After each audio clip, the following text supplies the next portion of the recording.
akan mengulas tentang materi hakikat ilmu kimia. Konsep hakikat ilmu kimia. Yang pertama, hakikat ilmu kimia. Yang kedua, metode ilmiah. Yang ketiga, keselamatan kerja. Yang terakhir, peran. Sebelum kita membahas tentang konsep-konsep tersebut, saya akan menjelaskan tentang pengertian kimia. Apa itu pengertian kimia? Nama ilmiah kimia berasal dari bahasa Arab, yaitu al-kimia, yang berarti materi. Dijabarkan oleh ilmuwan Arab Jabir bin Hayyan pada tahun 700 sampai 778. Secara singkat dapat diartikan sebagai ilmu yang mempelajari rekayasa materi, yaitu mengubah materi menjadi materi lain. Secara lengkapnya, ilmu yang mempelajari mengenai komposisi, struktur, dan sifat zat atau materi dari skala atom hingga molekul serta perubahan atau transformasi serta interaksi. Selanjutnya kita akan mempelajari tentang ruang lingkup ilmu kimia. Secara lengkap, ilmu kimia adalah ilmu yang mempelajari tentang A. Susunan materi yang mencakup komponen-komponen pembentukan materi dan perbandingan tiap komponen tersebut. B. Struktur materi mencakup struktur partikel-partikel penyusun suatu materi atau mengembangkan bagian atom-atom penyusun materi tersebut yang berkaitan. C. Sifat materi mencakup sifat fisik dan sifat kimia. D. Perubahan materi meliputi perubahan fisik atau fisika kimia. Dan yang terakhir E. Energi yang menyertai perubahan materi mencakup energi yang menyertai sejumlah materi dan asal-usul energi tersebut. Dan yang selanjutnya mengenai cabang-cabang ilmu kimia. Cabang ilmu kimia terbagi atas beberapa jenis, yaitu kimia analitis adalah analisis cuplikan bahan untuk memperoleh pemahaman tentang susunan kimia dan strukturnya.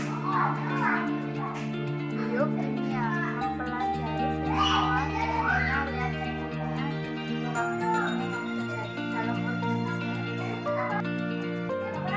Kimia anorganik mengaji sifat-sifat dan reaksi senyawa anorganik.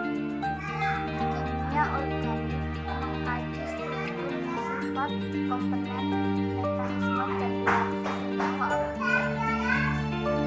Kimia fisik mengkaji dasar fisik sistem dan proses kimia, khususnya energi, tingkat dan dinamika sistem dan memproses tersebut.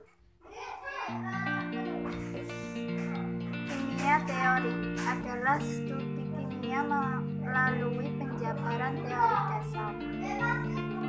Dan yang terakhir, kimia nuklir mengkaji bagaimana partikel subatom bergabung dan membentuk inti. Selanjutnya, metode ilmiah. Metode ilmiah adalah metode sains yang menggunakan langkah-langkah ilmiah dan rasional untuk mengungkapkan suatu permasalahan yang muncul dalam pikiran kita. Metode ilmiah terdiri atas tahap-tahap operasional berikut. Yang pertama, pengamatan atau observasi. Yang kedua, mencari pola hasil pengamatan. Yang ketiga, perumusan teori.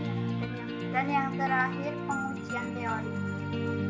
Selanjutnya, keselamatan kerja di laboratorium.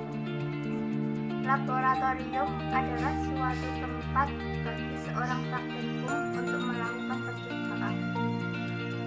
Persiapan kerja di laboratorium yaitu 1. Merencanakan percobaan yang akan dilakukan sebelum memulai praktikum. Yang kedua, menggunakan peralatan kerja seperti kacamata, jas praktikum, sarung tangan, dan sabuk tangan tertutup. Bagi wanita yang berambut panjang diharuskan mengikat rambutnya.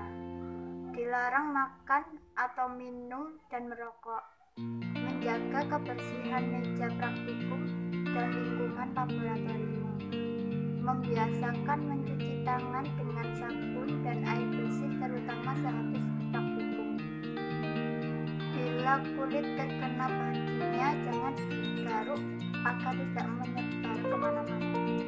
Yang terakhir, peran kimia dalam kehidupan sehari-hari. Ilmu kimia merupakan cabang ilmu pengetahuan yang menjadi dasar banyak ilmu lainnya. Ilmu kimia berperan dalam berbagai kehidupan. Pertama, bidang kesehatan. Bahan-bahan kimia sering digunakan sebagai obat-obatan. Yang kedua, bidang pertanian. Ilmu kimia berperan penting dalam bidang pertanian. Yang ketiga, bidang industri. Di bidang industri, ilmu kimia seringkali sangat dibutuhkan. Yang keempat, bidang biologi. Proses kimia yang berlangsung dalam tubuh makhluk itu membutuhkan penjelasan kimia. Yang kelima, bidang arkeologi. Penentuan usia fosil yang bisa dilakukan saat ini merupakan salah satu hasil penerapan ilmu kimia. Dan yang terakhir, bidang hukum. Pemeriksaan alat bukti kriminalitas oleh tim forensi menggunakan. Sekian pengertian kimia yang saya jelaskan. Wassalamualaikum warahmatullahi wabarakatuh.